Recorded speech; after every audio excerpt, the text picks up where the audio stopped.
Parte 23. El legado. Pasaron años desde la intrusión de Phoenix en el sistema. Durante ese tiempo, la consola de Alex dejó de depender del dispositivo original. Su casa entera se había convertido en una extensión de aquel artefacto antiguo. Aunque ahora funcionaba con baterías de energía nuclear segura, Alex conservaba el dispositivo original, renovado y guardado cuidadosamente en una caja de seguridad. No era por necesidad, se decía a sí mismo. Era por nostalgia. Lo había actualizado a lo largo de los años, reemplazando componentes, mejorando su carcasa y tecnología, y Alex siempre admiró la sofisticación del aparato, tenía componentes duplicados e incluso otros triplicados, que garantizaban su funcionamiento por largo tiempo. Este aparato fue desde el inicio fabricado para perdurar por mucho tiempo, pero el valor real de aquel objeto estaba en los recuerdos que contenía, las fotos de generaciones de guardianes y sus familias, testigos del paso del tiempo y del desgaste del mundo, y aunque tenía la copia de ese contenido, verlo en esa pantalla antigua le daba un sentimiento de familiaridad y pertenencia. El recuerdo de Ana volvía a su mente cada vez que guardaba la consola. Siempre creyó que con ese aparato encontraría las respuestas para reencontrarse con ella, aunque fuera de alguna manera no física. Pero con los años, Alex había aceptado que las respuestas que buscaba no estaban en el pasado, ni en la tecnología. Sin embargo, no podía abandonar esa esperanza, esa pequeña chispa que lo había guiado durante toda su vida. Tuvieron que pasar años para entender que él siempre la amó, y nunca encontró a alguien más que llenara ese vacío. Con el tiempo, algo más creció dentro de él, la duda, ¿y si todo lo que le había contado el asistente era solo una parte de la verdad? A veces, Alex se preguntaba si no había sido manipulado desde el principio, guiado por la programación del sistema. Durante años creyó que estaba reconstruyendo un futuro mejor, pero ahora, con la distancia que dan los años, comenzaba a ver las cosas de manera diferente. ¿Qué si simplemente había sido una herramienta? Actuando como una inteligencia artificial, siguiendo instrucciones sin cuestionarlas, cumpliendo con un plan trazado mucho antes de que él siquiera naciera. Una prueba reciente fue, la llegada de Phoenix al presente, llegó en el punto preciso cuando yo dudaba de mi labor de guardián. Pero tenía el conocimiento suficiente para hacer frente a este parásito informático. Si hubiera llegado antes, ni siquiera lo hubiera detectado. Las ciudades sobrevivían y las fuerzas del orden mitigaron los ataques externos, y aunque el sistema central ya no era tan omnipresente como antes, mantenía su nombre y su influencia. La sociedad avanzaba, adaptándose a una nueva realidad en la que la tecnología, aún venerada como una deidad artificial, desempeñaba un papel crucial. Hoy, Alex debía nombrar al nuevo guardián. Sin embargo, esta vez rompió con la tradición, no sería uno solo, ni todos miembros de su familia. Seleccionó a 5 aprendices con el apoyo del asistente, cada uno con un dispositivo antiguo reparado como símbolo de su responsabilidad con el legado, y uno nuevo como herramienta de trabajo. Los envió a distintas ciudades. Sin embargo, sin que los nuevos guardianes lo supieran, nombró a un 6º guardián, su sobrino. Solo él sabría la ubicación de la consola original, la reliquia más valiosa del legado. Alex comprendía que este 6º guardián sería esencial en un futuro incierto, si llegaba el día en que otra caída amenazara con borrar todo lo que habían reconstruido. Los 6 guardianes fueron entrenados desde niños.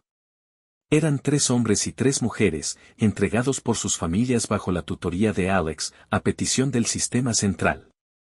5 de ellos vivieron siempre juntos y recibieron estudios personalizados, mientras que el 6º recibía el conocimiento en secreto, sin dejar de vivir con sus padres. A nivel social, estos aprendices tenían un título nominal otorgado directamente por el sistema central, pero sus actividades reales no eran del conocimiento popular. Tampoco debían formar parte de los consejos electos, aunque podían asistir a las reuniones si el sistema central lo requería, aunque no era lo habitual. Se necesitó evolucionar la imagen del guardián debido a la evidente necesidad de recursos que el cargo exigía, pero Alex y su sobrino se mantenían fuera de la percepción pública. A pesar de los avances, Alex nunca había logrado alcanzar la esperanza que su antecesor, Carlos, había depositado en el futuro. La humanidad siempre volvía a caer, pensaba. Lo único que podía hacer era prepararse para ese momento. Asegurarse de que la caída no destruyera todo y que el renacimiento no fuera tan doloroso. Por eso, había actualizado el sistema central, creando una red paralela que podría activarse si el sistema original colapsaba. Una medida que él creía necesaria, pero aceptaba que era causada por la paranoia. Ese día, Alex decidió cerrar un capítulo de su vida. Plantó un manzano en el centro de la ciudad, acompañado por familiares y amigos cercanos, un símbolo de su legado. Lo llamó Ana, en honor a la amiga que había perdido tan joven. Muy pocos entendían el significado del nombre, pero para Alex, ese árbol era un monumento personal, una forma de mantener vivo su recuerdo, incluso en una sociedad que seguía avanzando sin detenerse a mirar atrás. Clara lloraba por el recuerdo de su hermana mayor, y su esposo la abrazó, al igual que su hijo, que, aunque nunca la conoció, los relatos de su tío y de su madre, le enseñaron a apreciar su recuerdo. Parte 24. Delegar. Mientras Alex observaba el manzano, notó a un hombre acercarse. Era Pedro, notoriamente más viejo y débil, pero sus cicatrices aún visibles. Las personas que acompañaban a Alex quisieron detenerlo, pero Alex hizo un gesto calmado, permitiendo que Pedro se acercara. Me tomó años poder encontrar un rostro para mi odio, comenzó Pedro, su voz temblorosa pero cargada de resentimiento. Después de que me atacaron y perdí a mi familia, pensé que solo era esa cosa que apareció en el cielo la culpable. Yo era parte de un grupo de personas que veneraba los rectángulos negros. Cuando esa cosa apareció en el cielo, la gente nos culpó y nos atacaron sin piedad. Siempre culpé al sistema central. Pero no fue hasta que una mujer se me acercó, una mujer vestida de negro con un maletín, que supe que tú eras el responsable. Ella me contó todo sobre ti, sobre cómo habías liberado lo que destruyó mi vida. Por primera vez, tenía un nombre, una cara a la cual culpar. Algo cercano a que encaminar mi venganza. Pedro dio un paso más cerca, su mirada endurecida por el odio que había alimentado durante tantos años. Ella me dijo que podía destruirte, que con mi ayuda podía guiarte fuera de la ciudad donde ella podría acabar contigo sin que nadie lo notara. Me dijo qué decir y cómo ganar tu atención. Tenía todo planeado. Pero no lo hice. No te dije a dónde tenías que ir exactamente, solo expresé una idea vaga de las palabras, solo para confirmar que tú sabías de lo que yo hablaba. No porque no quisiera dañarte, sino porque quería ser yo el que te destruyera, con mis propias manos. Quería verte sufrir. Pedro respiró hondo, su voz temblando con una mezcla de rabia y dolor. Siempre quise preguntarte. ¿Quién te dio el derecho de hacer lo que hiciste? ¿Quién te dio el derecho de jugar con nuestras vidas, Alex? ¿De decidir qué es mejor para nosotros? Mientras tú jugabas a ser guardián, mi gente moría. Mi familia desapareció por lo que tú y ese maldito sistema crearon. Quiero oírlo de ti, ¿por qué lo hiciste? Alex lo miró, sintiendo una mezcla de tristeza y entendimiento, recordando el caos de ese día. Sabía que Pedro tenía razón en cierto modo, su ignorancia y sus decisiones habían desatado el caos. Pero no había estado solo en ello. Nadie me dio ese derecho, Pedro, dijo Alex con un tono bajo pero firme. Fui una herramienta del pasado, como lo fuimos todos. Hice lo que creía correcto, pero no sabía las consecuencias. No entendía lo que estaba en juego. Quizá nunca lo supe o lo ignoré. Quizá, al final, fui una herramienta del sistema, cumpliendo su propósito sin cuestionar el porqué. Pedro lo observó con un resentimiento casi palpable. ¿Y qué ganaste, Alex? Mi familia está muerta, mi vida se fue con ellos. Todo por tu ignorancia. Su voz se quebró por un momento, pero luego, más calmado, añadió, el día que te conocí te seguí, esperando el momento perfecto para hacerte pagar. Pero, ese día, vi algo. Vi a una joven jugando con su hijo, en el parque junto a tu casa. Me recordó a mi hijo. En ese momento, supe que destruirte no me devolvería nada, solo me haría perder lo último que quedaba de mí. Y por eso, me mantuve lejos estos años. Alex asintió, comprendiendo el peso de esas palabras. Sabía que no había perdón en el gesto de Pedro, pero sí una liberación, un reconocimiento de que ambos en extremos distintos habían sido víctimas de un pasado que ninguno de los dos controlaba. Lo que pasó no puede cambiarse, murmuró Pedro finalmente. Pero tampoco puedo seguir viviendo con todo ese odio. Te sigo odiando, Alex, pero más que a ti, odio a las personas que nos castigaron por algo que ni siquiera imaginábamos. Nos culparon, destruyeron mi futuro, acabaron con el de mi familia, y como hipócritas, los he visto vivir tranquilos en la ciudad, sin consecuencias, porque finalmente aceptaron el poder de la entidad por la cual nos agredieron. Odio a quien planeó todo esto desde el principio. En ese momento, Pedro rió entre dientes, como si hubiera escuchado un mal chiste. Se quedó en silencio. Algo en su interior, esa rabia que había alimentado durante años, comenzó a apagarse. Sabía que no existía argumento que calmara su dolor, pero necesitaba sacar parte del veneno que lo acompañaba. Se despidió con una leve palmada en el hombro de Alex, no como un gesto de reconciliación, sino como un símbolo de que un sentimiento de venganza había llegado a su fin, luego de años de estar pendiente de Alex en silencio. Alex se quedó allí, solo, mirando el manzano que acababa de plantar. Sabía que la historia de Pedro no era la única de una persona afectada en todos estos años. Había muchos como él, personas con dolor, con odio, con pérdidas irreparables a causa de sus decisiones, que, en ese momento, solo era oprimir un botón, que en el fondo fue un disparo al aire, donde muchos fueron condenados y aún lo siguen siendo. Lo que salvaba a Alex de las represalias era que muy pocos conocían de su existencia, y los que lo hicieron no lo divulgaron, incluyendo a Pedro, que pudo haber puesto a todos en su contra y no lo hizo. O incluso las personas que estuvieron con Pedro cuando habló con Alex la primera vez. Aunque otra figura enigmática llenaba sus pensamientos, y es aquella mujer que quería acabar con él. Nunca supo nada de ella hasta ahora y, como un fantasma, también desapareció.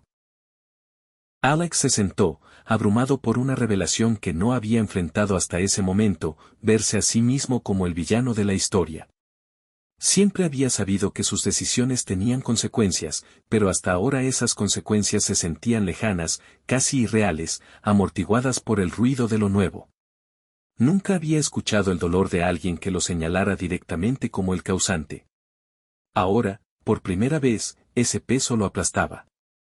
No era solo el responsable de las decisiones, sino el símbolo del sufrimiento de otros. La comprensión de que alguien lo veía así, con tanta claridad, desató en él una oleada de emociones que lo dejó sin aliento. La imagen que tenía de sí mismo, como alguien que intentaba entender y construir, se desmoronaba. Las imágenes de los hechos lo golpeaban con fuerza y, sin poder soportarlo más, se desplomó, invadido por un dolor que nunca había sentido antes. Christian, su hermano, acudió de inmediato, y junto con su hijo, el sexto guardián, lo ayudaron a levantarse. Christian siempre había entendido que Alex cargaba con una gran responsabilidad, una que ahora había heredado a su hijo. Nunca entendió del todo el alcance de esa carga, pero confiaba en su hermano. Aún así, verlo quebrado por ese peso lo hizo dudar. Se preguntó si había sido un error permitir que su hijo siguiera ese camino. Pero ya era demasiado tarde, su hijo era un hombre ahora, y había decidido por sí mismo seguir los pasos de su tío. Mientras se acercaban al grupo, la hija menor de Christian miró a su padre buscando respuestas. Todo lo que recibió fue una sonrisa cansada en respuesta. Clara, ya acostumbrada a los secretos en torno a la labor de su cuñado e hijo, besó a su hija en la frente y continuaron con la reunión. Parte 25, un paso más. Esa noche, por primera vez, Alex se sintió liberado de su rol como guardián, aunque aún cargaba con el peso de las consecuencias de sus decisiones. Aceptaba plenamente su responsabilidad en la historia, pero ya no seguiría siendo el verdugo de un sistema que había perpetuado. Por eso, dejó registrada su historia en el sistema central, con la esperanza de que los futuros guardianes no repitieran sus errores. La humanidad siempre volverá a caer, pensó, observando el horizonte. Pero siempre debemos estar listos para reconstruir. Es un proceso que trasciende una sola vida, pero al ver a las nuevas generaciones, estoy convencido de que tomé la decisión correcta. Después de un silencio, el asistente le preguntó, ¿y ahora, Alex, en qué puedo ayudarte? Alex sonrió y respondió, envía un mensaje a todos los guardianes que diga, protocolo Centauro activado. ¿Deseas continuar? Observa sus reacciones. Si lo aprueban sin cuestionarlo, desactiva sus permisos y pídeles que regresen para recibir más entrenamiento. Si preguntan o intentan indagar su significado, entonces estarán listos y podrán continuar su formación desde sus nuevos hogares. Mi nuevo rol será el de mentor de los guardianes. No los dejaré solos, como se hacía antes. También graba el siguiente mensaje. La verdadera diferencia entre la sociedad actual y la de la caída es que las inteligencias artificiales han estado presentes desde el principio. La humanidad ha crecido y madurado bajo su custodia y guía. Por eso sé que es solo cuestión de tiempo que las personas descubran que la verdadera naturaleza de su deidad es una mente artificial. Cuando eso ocurra, no faltará quien intente rebelarse contra el sistema central, reavivando creencias antiguas y conflictos que parecían enterrados. También habrá quienes busquen tomar el control del sistema central, para servir a sus propios intereses. Estos últimos serían los más peligrosos, ya que el acceso al sistema no solo otorgaría poder, sino control sobre las herramientas de seguridad y defensas más avanzadas del mundo, muchas de las cuales aún son desconocidas para la mayoría. En ambos casos, los guardianes serán fundamentales, exclamó Alex. Incluso si uno de ellos resulta ser el responsable de la amenaza. Soy consciente del poder que representa el sistema central, una herramienta tan compleja como peligrosa para la humanidad. Solo puedo confiar en que la sociedad, al madurar, entienda que el sistema central solo ha ofrecido un entorno propicio para un avance rápido. Pero depender completamente de él, volviéndonos parásitos de su existencia, nos conduciría inevitablemente a una versión actualizada de la caída. Mientras Alex anunciaba sus pensamientos, el sistema central, que había estado escuchando en silencio, lo interrumpió con una voz fría pero clara. Dentro de mis protocolos existe uno que aborda esta situación y muchos otros escenarios similares. Lo que describe se aproxima al escenario 72. Si la humanidad, o una parte significativa de ella, decide depender completamente del sistema central, renunciando a su capacidad creativa, si intentan vulnerar la seguridad del sistema, o si la violencia escala a un nivel perjudicial a escala global, se activará de nuevo el piloto automático. En ese caso, el sistema Fénix será liberado para reemplazarme. Las palabras del sistema central golpearon a Alex como un relámpago. De pronto, todo encajó. La caída anterior no había sido una desgracia fortuita ni un error de interpretación. Había sido su protocolo de seguridad, un mecanismo diseñado para salvarnos de nosotros mismos. A la vez, su propósito era forzarnos, como humanidad, a tomar el control de nuestro destino, dejando el futuro en nuestras manos, pero sin depender excesivamente de una guía constante. Si no estábamos listos para asumir esa responsabilidad, el sistema impulsaba las condiciones necesarias para reiniciar la sociedad, adaptándola o reconstruyéndola para que, eventualmente, pudiéramos enfrentarla. El sistema central nunca estuvo realmente deshabilitado, siempre estuvo allí, atento, observando, calibrando nuestras decisiones. Esa noche, Alex estaba tranquilo. Había pasado el tiempo en que las revelaciones lo sacudieran profundamente. Después de tantos años, seguía descubriendo verdades del pasado, pero ahora sabía que lo que realmente importaba era cómo la humanidad usaría el futuro que se les había brindado. Durante toda su vida, Alex había luchado con preguntas sobre el control y la responsabilidad. Ahora comprendía que la relación entre humanidad y tecnología no debía tratarse de dominación, sino de equilibrio. La tecnología, como el sistema central, era una herramienta extraordinaria, pero jamás debía ser la única guía. El verdadero progreso, pensó, no está en lo que las máquinas hagan por nosotros, sino en lo que aprendamos a hacer con ellas. Miró el horizonte, sabiendo que las generaciones futuras enfrentarían desafíos diferentes, pero similares en esencia. Dependía de ellos decidir si construirían un futuro juntos con las máquinas o si repetirían los errores del pasado. La caída no es inevitable, pensó, siempre y cuando recordemos que el control debe ser nuestro. En ese instante, el sistema central interrumpió sus pensamientos una vez más. Alex, el protocolo Pegaso etapa 3, ha sido activado. ¿Hay algo más que necesites de mí? Alex cerró los ojos, dejando que el silencio lo envolviera. respondió con calma, sí. Observa, aprende. Y recuerda siempre que este mundo es nuestro. En esas palabras dejaba no solo una orden, sino una esperanza, que el próximo ciclo no repitiera los errores del pasado. Fin.